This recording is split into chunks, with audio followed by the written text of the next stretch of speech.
Top quality और consistent performance के लिए सिर्फ सिल्वर पंप नाम याद रखना। ಇನ್ನು ನಟ ದರ್ಶನ್ ಶತ್ರು ಸಂಹಾರ ಪೂಜೆ ವಿಚಾರ ಟಿವಿ 9 ಈ ಬಗ್ಗೆ ಮತ್ತೊಂದು ಎಕ್ಸ್ಕ್ಲೂಸಿವ್ ಆದಂತಹ ಸುದ್ದಿ. ನಿನ್ನೆ ದರ್ಶನ್ ಮೂವರ ಹೆಸರಿನಲ್ಲಿ ಶತ್ರು ಸಂಹಾರ ಪೂಜೆಯನ್ನ ಮಾಡಿದ್ರು. ಆದರೆ ಪತ್ನಿ ಮತ್ತು ಮಗನ ಹೆಸರಿನಲ್ಲಿ ಪೂಜೆ ಮಾಡಿಸಲಿಲ್ಲ ದರ್ಶನ್. ಹಾಗಿದ್ರೆ ಯಾರ ಹೆಸರಿನಲ್ಲಿ ಪೂಜೆ? ದರ್ಶನ್ ಧನ್ವೀರ್ ಜೊತೆ ಮತ್ತೊಬ್ಬರ ಹೆಸರಿನಲ್ಲಿ ಪೂಜೆಯಾಗಿದೆ. ಪ್ರತ್ಯೇಕವಾಗಿ ಮೂವರಿಂದ ಶತ್ರು ಸಂಹಾರ ಪೂಜೆ. ಆದರೆ ಈಗಿರೋದು ಆ ಮೂರನೇ ವ್ಯಕ್ತಿ ಯಾರು ಎನ್ನುವ ಚರ್ಚೆ. ಇದು ಈಗ ಕುತೂಹಲಕ್ಕೆ ಕಾರಣ ಆಗಿದೆ. ನಾವು ದೃಶ್ಯಗಳಲ್ಲಿ ನೋಡ್ತಾ ಇದ್ದೀವಿ. ದರ್ಶನ್ ಫ್ಯಾಮಿಲಿ ಇದೆ ಆ ಪೂಜೆ ಸಂದರ್ಭದಲ್ಲಿ. ಪುತ್ರ ವಿನೀಶ್ ಇದ್ದಾರೆ, ಪತ್ನಿ ವಿಜಯಲಕ್ಷ್ಮಿ ಇದ್ದಾರೆ, ಧನ್ವೀರ್ ಕೂಡ ಬಂದಿದ್ದಾರೆ. ಆದರೆ ಪತ್ನಿ ಮತ್ತು ಮಗನ ಹೆಸರಿನಲ್ಲಿ ಪೂಜೆ ಮಾಡಿಸಿಲ್ಲ ದರ್ಶನ್.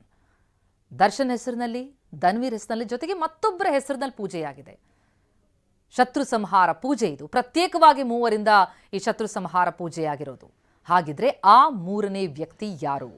ದರ್ಶನ್ ಧನ್ವೀರ್ ಬಿಟ್ಟು ಇನ್ನೋರ್ವ ವ್ಯಕ್ತಿ ಏನು ಪ್ರತ್ಯೇಕವಾಗಿ ಈ ಶತ್ರು ಸಂಹಾರ ಪೂಜೆಯನ್ನು ನಡೆಸಿದ್ದಾರೆ? ಯಾರ ಹೆಸರಿನಲ್ಲಾಗಿದೆ ಹಾಗಿದ್ರೆ? ಇದು ಈಗ ಕುತೂಹಲಕ್ಕೆ ಕಾರಣ ಆಗಿದೆ. ಕೇರಳದಲ್ಲಿ ಪೂಜೆಯನ್ನ ನೆರವೇರಿಸಿದ್ರು ದರ್ಶನ್. ಈ ಬಗ್ಗೆ ಇನ್ನಷ್ಟು ಡೀಟೇಲ್ಸ್ ಕೊಡ್ತಾರೆ ನಮ್ಮ ರಿಪೋರ್ಟರ್ ಪ್ರಜ್ವಲ್. ಈಗ ಸಂಪರ್ಕದಲ್ಲಿದ್ದಾರೆ. ಪ್ರಜ್ವಲ್, ದರ್ಶನ್ ಶತ್ರು ಸಂಹಾರ ಪೂಜೆ ಭಾರಿ ಚರ್ಚೆಗೆ ಕಾರಣ ಆಗಿದೆ. ಪ್ರಮುಖವಾಗಿ 3 ಜನರ ಹೆಸರಲ್ಲಿ ಏನು ಪೂಜೆ ಆಗಿದೆ ಅನ್ನೋದ್ರಲ್ಲಿ ದರ್ಶನ್ ಆಯ್ತು, ಧನ್ವೀರ್ ಆಯ್ತು. ಮೂರನೇ ವ್ಯಕ್ತಿ ಯಾರು? ಏನು ಮಾಹಿತಿ ಲಭ್ಯ ಆಗ್ತಾ ಇದೆ?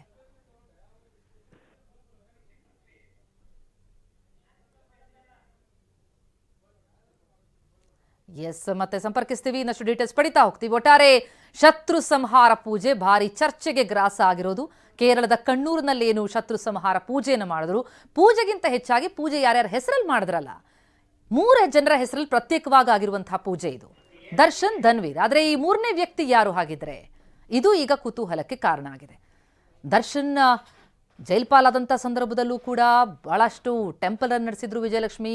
ಒಂದಾದ ಮೇಲೊಂದು ಪೂಜೆಯನ್ನು ನೆರವೇರಿಸಿದ್ರು. ನಂತರ ಹೊರಗೆ ಬಂದ ಮೇಲೂ ಕೂಡ ಟೆಂಪಲ್ ರನ್ ಮುಂದುವರೆದಿತ್ತು. ಈಗ ದರ್ಶನ್ ಈ ಶತ್ರು ಸಂಹಾರ ಪೂಜೆಯನ್ನ ಮಾಡಿದ್ದಾರೆ ಕೇರಳದ ಕಣ್ಣೂರಿನಲ್ಲಿ. ಆ ಪೂಜೆ ನೆರವೇರಿರುವಂಥದ್ದು 3 ಜನರ ಹೆಸರಿನಲ್ಲಿ. ಅಲ್ಲಿ ಪೂಜೆ ನೆರವೇರಿದಂಥ ಸಂದರ್ಭದಲ್ಲಿ ಅವರ ಪತ್ನಿ ಬಂದಿದ್ದಾರೆ, ಅವರ ಪುತ್ರ ಬಂದಿದ್ದಾರೆ. ಆದರೆ ಈ ಪೂಜೆಯಾಗಿರೋದು ದರ್ಶನ್, ಧನ್ವೀರ್ ಮತ್ತು ಇನ್ನೋರ್ವ ವ್ಯಕ್ತಿಯ ಹೆಸರಿನಲ್ಲಿ. ಈ ಮೂರನೇ ವ್ಯಕ್ತಿ ಯಾರು ಹಾಗಿದ್ರೆ ಅನ್ನುವಂಥದ್ದು ಈಗ ಕುತೂಹಲಕ್ಕೆ ಕಾರಣ ಆಗಿದೆ. ದೃಶ್ಯಗಳಲ್ಲಿ ನೋಡ್ತಾ ಇದ್ದೀವಿ. ಒಂದು ಕಡೆ ಆ ದೇಗುಲದ ಚಿತ್ರಣ, ಮತ್ತೆ ಅಲ್ಲಿ ಶತ್ರು ಸಂಹಾರ ಪೂಜೆಗೆ ಭಾಗಿಯಾದಂತಹ ದರ್ಶನ್ ಕುಟುಂಬ.